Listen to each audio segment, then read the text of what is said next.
Hey Lindsay, this is Kara.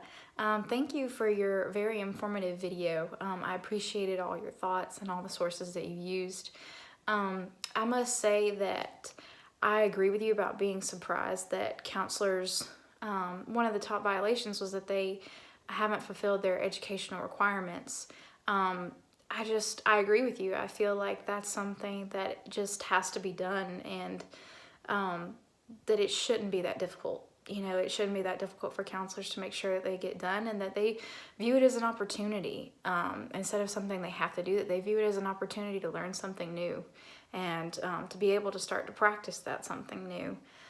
So it really surprised me. I know the dual relationships has become more common, which is really disappointing, but I was not surprised as much by the dual relationships as I was by counselors not fulfilling their continued education requirements.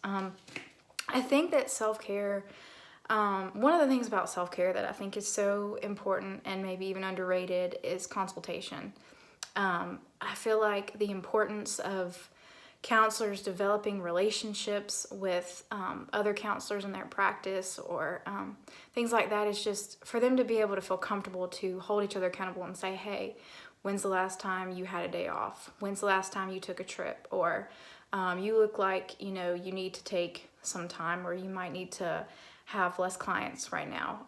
I just think that's so important for counselors to be able to have those relationships and maybe feel more comfortable holding each other accountable rather than feeling like, oh, this may be awkward. I don't know if I want to do this. I don't know this counselor that well, And I think just having relationships, good relationships outside of consultation with friendships and family members, they're going to be able to see changes in you too, and they're going to be able to hold you accountable as well. And it's less likely that the burnout will extend to the level of impairment and things like that. And I also found it very interesting what you shared about the social worker counselor who got in trouble for not protecting the HIPAA requirements. I find it very interesting that he wasn't prepared for that, actually. I do agree with you that the punishment was a little bit more severe.